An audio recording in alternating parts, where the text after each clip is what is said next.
बिहार सरकार के मंत्री और नीतीश कुमार के सबसे करीबी लोगों में गिने जाने वाले अशोक चौधरी ने नेता प्रतिपक्ष तेजस्वी यादव के साथ साथ कई विपक्ष के नेताओं पर जोरदार हमला बोला है। देखिए, आज एक प्रेस कॉन्फ्रेंस का आयोजन किया गया था और इस दौरान पत्रकारों के सवालों का जवाब दिया है अशोक चौधरी ने। बता दें कि जो रोजगार का मुद्दा है बिहार में, उस पर भी अशोक चौधरी से सवाल किया गया कि लगातार आरजेडी ये कह रही है कि जनता दल यूनाइटेड और एनडीए गठबंधन अब नौकरी देने का काम जो आरजेडी कर रही थी वो ही काम कर रही है और क्रेडिट ले रही है। साथ ही बता दें कि और कई मुद्दों पर अशोक चौधरी ने विपक्ष पर हमला बोला।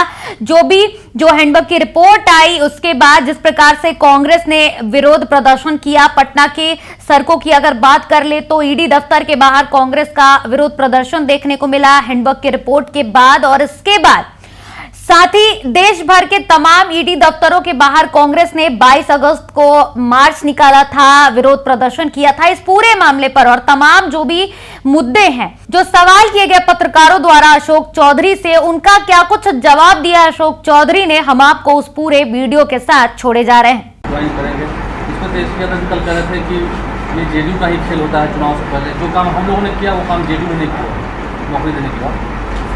अब वही तो हम कह रहे हैं कि बार बार नौकरी देने का, तो 10 लाख नौकरी की घोषणा कौन किए? तेजस्वी यादव किए कि नीतीश कुमार किए?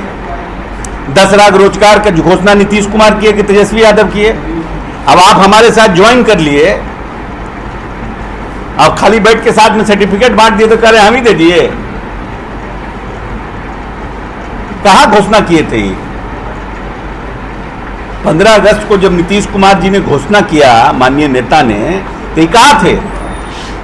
ये डायस पर भी बैठे थे, ये तो नीचे जमीन नीचे थे बैठे। 2020 के विधानसभा चुनाव के मैनिफेस्टो में भी आरजेडी ने घोषणा किया था। आरजेडी ने घोषणा किया और हमने क्या किया?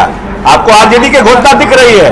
आपको नहीं, एक मिनट, आपको आरजेडी की घोषणा दिख रही है और हमारे साथ निश्चय 2 की नहीं दिख रहा है आपको? वो भी दिख रहा है, वही तो कह रहा हूँ कि आपने बाद में, क्योंकि उन्होंने पहले। कैसे हमने पहले किया? हम 2020 में दौरान की थी। अरे हमारा घोषणा पत्र उठाइए ना भाई, आप उनका घोषणा पत्र देख रहे हैं, मेरा घोषणा पत्र देखिए।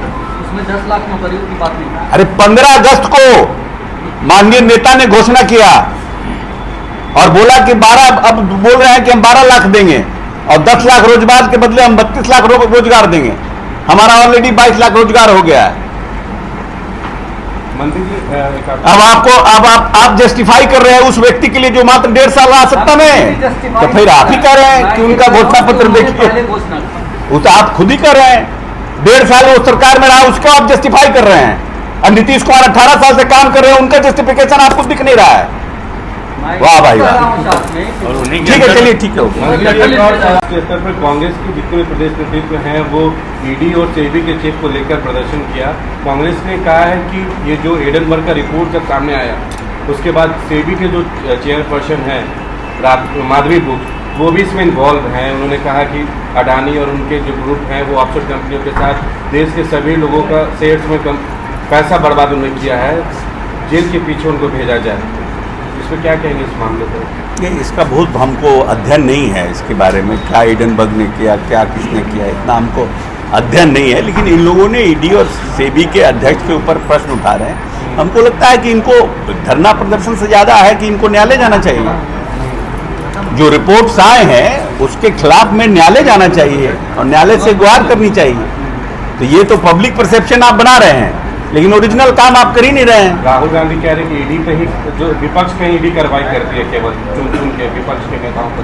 नहीं, ये तो उनका बहुत पुराना, कोई नया थोड़ी है, ये तो बहुत पुराना है ना। ये तो बहुत पुराना उनका आरोप है कि ईडी कार्रवाई करती है। तो जो लोग, जैसे सपोज दैट कि किसी के ऊपर ईडी की कार्रवाई होती है, तो बहुत सी जगह ईडी की कार्रवाई हुई है, उसको कोर्ट ने क्वश भी किया है। बहुत जगह है, बिहार में ही है, संजीव हंस पर कार्रवाई कोर्ट में ने उनको क्वश कर दिया। तो जो को लगता है कि हाँ हमारे खिलाफ इनजस्टिस हो रहा है, उनको तो न्यायालय जाने का अधिकार है ही है ना।